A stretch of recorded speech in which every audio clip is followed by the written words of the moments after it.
Welcome to episode 69. Today we are focusing on a new series, Is It a Disability? Let's get started.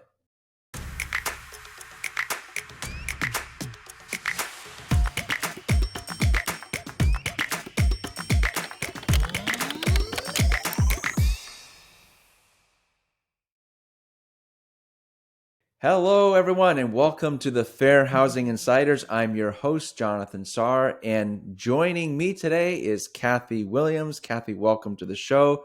Couple of housekeeping items. Please remember to subscribe to our YouTube channel and also sign up for our newsletter on our website. If you love social media, we have an Instagram account at Fair Housing Institute, and we are also on TikTok at Fair Housing Institute. So we welcome you to connect with us there. Today we are asking the question, is it a disability? Which will be the first of a series of episodes that's going to focus on that question. Today's topic, obesity. So let's take a look at a scenario, and we'll start with the questions on the flip side. Chris, why did you tell that last prospect that there was already a deposit made on that unit? I don't see any documentation showing that we even have an application for that unit. Morgan, did you see her? Yes. I don't understand what you're saying. She is huge. She could barely fit through the front door of the unit. Do you remember Mr. Frank in Unit 207? He left the place in shambles because he was so big. He kept breaking the toilet. We had to replace all of the cupboard doors because he leaned on them and all of the hinges were bent. He couldn't bend to clean the place, so the floors were disgusting. Do we really want someone like that living here? Besides, she could barely breathe by the time we got up the stairs to see the unit, and she said that she would need grab bars installed in the bathroom. I told her that there was already a deposit on the unit so that she could find a place somewhere else that would suit her better. A place where they have a ground floor unit with grab bars already installed. I was doing her a favor. Very interesting scenario. So looking forward to your comments, Kathy. We know that obesity is not a protected class, but looking at this scenario, what issue, if any, do you see? Well, I think there are quite a few issues that we can see in this scenario. First of all, I would hope that no one would ever overhear this kind of discussion between two employees of a housing provider. Think about if there were a tester in the office and overheard this. Think about if there were a former employee that could recite this kind of conversation that had happened. Those types of situations may bring about liability. Also, I would point out that while obesity may or may not be a disability for any particular individual, and we'll talk about that more later, if someone makes a decision or makes a statement that is discriminatory based on their view that an individual applicant was disabled, that continues to be discrimination, whether or not that individual is actually disabled. So the definition of disability includes what someone thinks of or perceives as a disability. So in either case, this conversation and the fact that someone denied someone a unit based on their view that that individual applicant might be disabled also would be a violation of the Fair Housing Act. Very good. A lot to chew on there. Thank you, Kathy. So reflecting on that scenario, so what could Chris have done differently? If is obesity a disability, and if it is, what should he have done? What should he have done differently, in your opinion?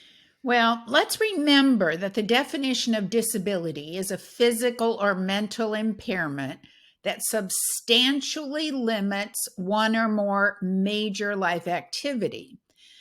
Chris is making the assumption that this obese applicant is going to end up requiring reasonable modifications and maybe not being able to climb upstairs. So, based on his perception, the person does have impairments in daily life activities, such as walking and standing and maybe breathing. So the person may be indeed disabled, but it's not up to Chris to base his reaction to that person based on his impression that they're disabled. If they are disabled, he has clearly violated the law because he decided not to offer them a vacant unit because he thought they were going to be problematic because they're disabled. You know, it's important when you're dealing with people who may or may not be disabled to compare, that you think one person's disability is more worthy than another person's. So this applicant, being obese and perhaps disabled, is less worthy of that vacant unit that someone else who either isn't disabled or perhaps has a different type of disability. Like, let's say they're missing a leg. So Chris doesn't mind renting to that person, but he does a person who's obese. There are so many problems in this scenario that easily could result in liability against both Chris and certainly his company that he works for. Yeah, absolutely. My takeaway from that is I'm a property management professional. I am not a physician. I have no medical background. I have no business trying to determine someone's disability. So good reminders there. I love it. So going back to Chris, if Chris was to offer her a unit, would it be improper to only offer units on the first floor due to her challenges when it comes to climbing stairs? What do you think? What you have to be careful of in making those kind of assumptions that she has to be on the first floor is, of course, that's probably illegal steering. So only offering a unit on the first floor would be illegal, but giving the resident or the applicant the opportunity to choose to live on the first floor is fine. So if you've got a first floor unit and a second floor unit, offering both would get you out of that dilemma. If you only have a unit on the second floor, you would, of course, offer it and wait for the person to come back and say, no, I'd really rather live on the first floor because you don't have an elevator and I'll have to climb steps. That's always the safest way of avoiding the possibility of illegal steering. Very good. Important topic. I'm glad we're doing this series. So thank you very much for your feedback, Kathy. And thank you to our community. We love you. You guys are awesome. We appreciate you very much. So if you find this show of value, please share it with your network. Give us the thumbs up that you love this show.